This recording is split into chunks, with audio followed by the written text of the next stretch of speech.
Hello, this is Tabitha Lloyd Tan Be Well, Lillian's mum, Tabitha Lloyd, marine biologist, and I also have a lot of life experience with mental health issues, and I'm making a video today about mental health crises and how to prevent suicide. But anyway, starting right from the start, like I always like to do, let's talk about the basics and go all the way through.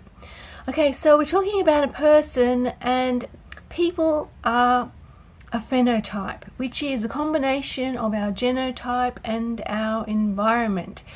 Our genotype is the genetic inheritance that we were born with, and our environment is all of the affecting factors in our environment which affect the expression of our genes, because in some instances some of our genes never factor in to our expression, our phenotype.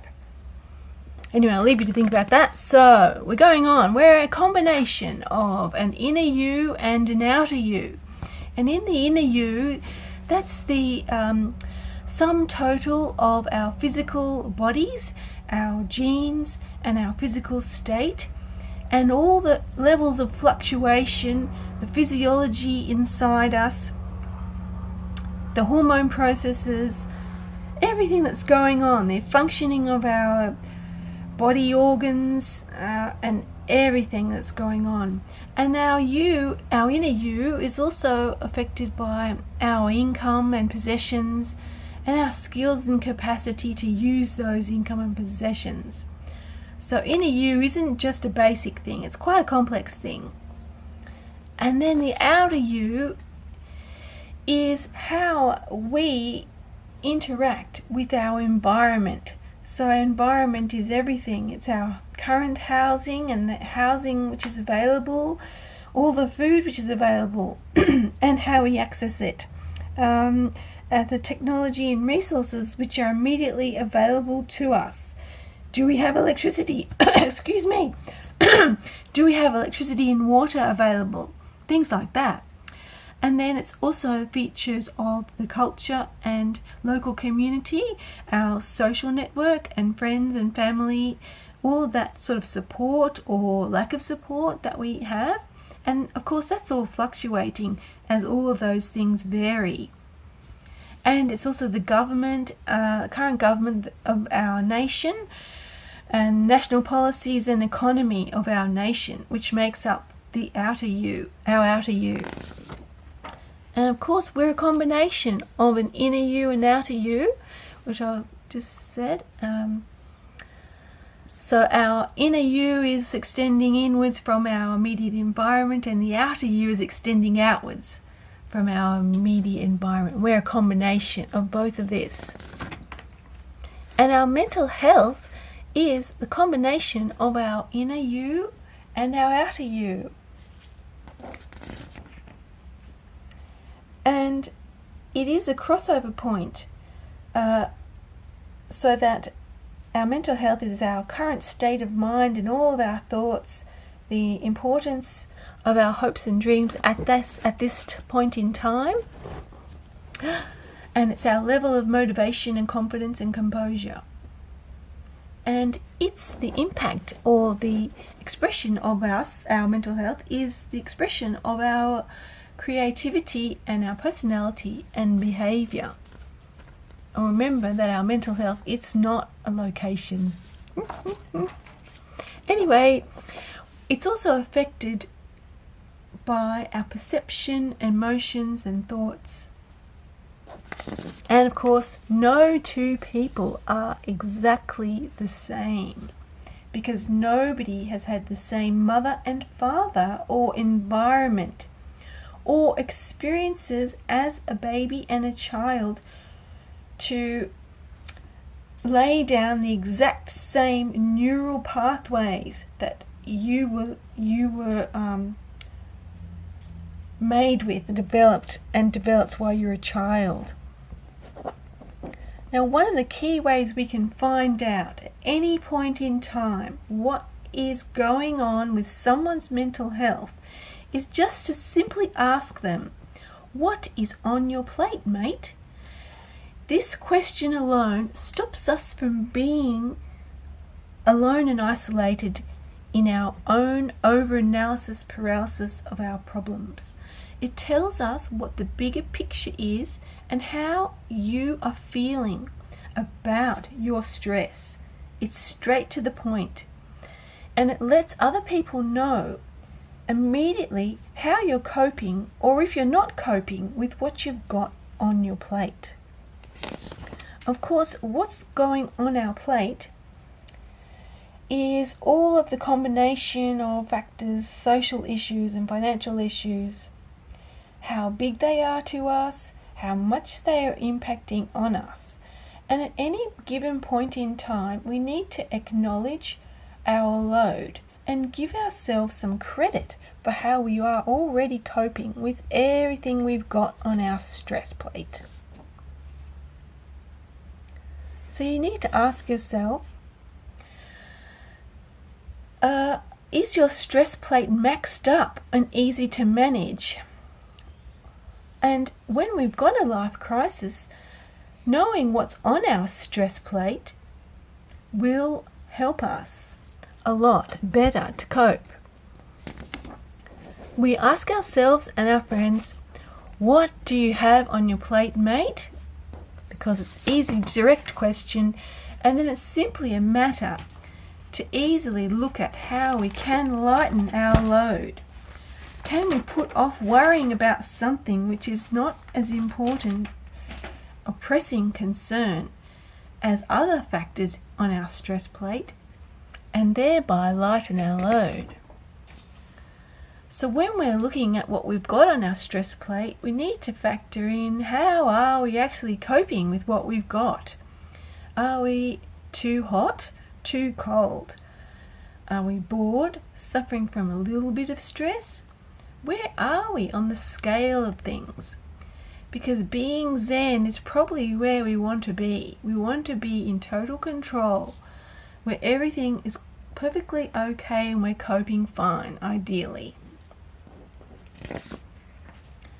In reality, human coping has got a personal limitation, and only robots can cope with anything. Well, I like to think so. So, would we want to imagine what a life crisis effect is going to have? It's going to affect us and cause changes in our behaviour and thoughts, potentially, which are going to lead to temporary or permanent effects and change. Now we're going to look at this a little bit more closely. So, because your mental health is only a small part of a life crisis, and every person on the face of the earth is going to come across a life crisis at some point in their life. How we cope with that depends on our current state of mental health, and it's a combination of effects. So the life crisis reaction on us is affected by societal pressures to cope and all the other current states of effects of pressures. So it's also influenced by your own expectations, upbringing, moral beliefs, amount of community support, and your communication skills and personality, as well as your current state of mental health. So the impact on you is going to be an observed effect or unobserved effect, causing change in observable behavior or unobservable behavior. Changes to observable behavior are things like causing us to increase in our blood pressure, have panic attacks, grief, high stress, and symptoms of high stress. It could affect us in observable behavior by causing lack of sleep, causing us to scream out words, cry, pore over things, like majorly observable effects. But there are unobservable effects. And these are things like just simply changes in our thought processes and ideas and beliefs and our opinions and amounts of worry about things.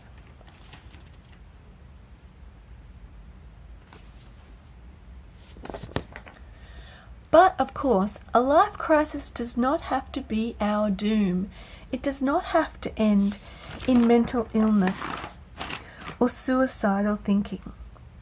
Now, of course, depending on the life crisis and our current state of health and capacity, a change could influence our mental health. But we need to know that problems are not mental illness, and preventing mental illness could be as easy as preventing problems and controlling our reaction to them.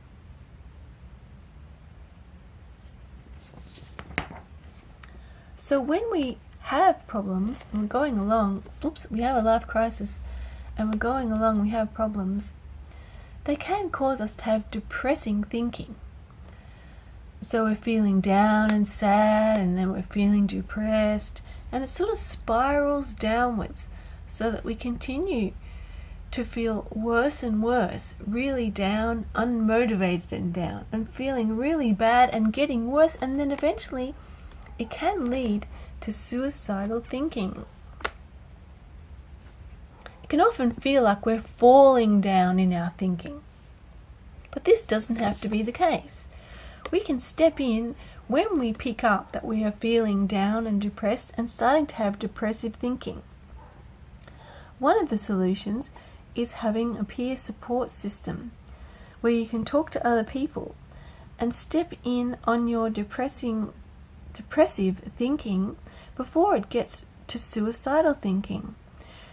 So other people can help you talk yourself out of a depressive thinking spiral and prevent suicidal thinking.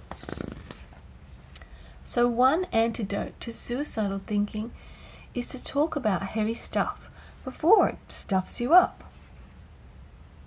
Isolated people tend to worry more and expand their problems bigger and bigger. People are often pressured not to talk about their problems because asking for help is often a sign of weakness. But suicidal thinking is not normal thinking. It's actually depressive, defeatist, gloom and irrational.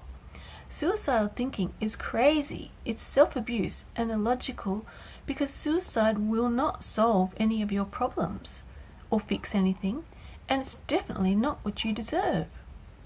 If you feel suicidal, upset, and you don't care about you, get help now and talk to someone. You can do it. Alright, I'll just go back to the original idea that we are a combination of our inner you and our outer you. And the inner and outer you are in constant fluctuation, affected by everything that's going on around us in our environment.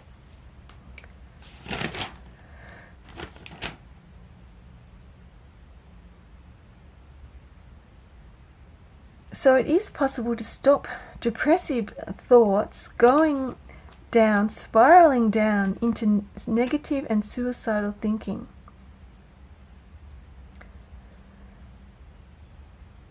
Using a peer network to help us talk about our problems and our stuff that we may be having, which is affecting our coping skills,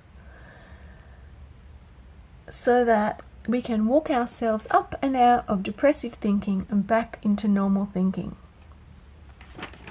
Wow, well, I hope this is helpful to somebody out there. I really think it's important that we try and prevent over-analysis paralysis, which can often occur when we face problems alone.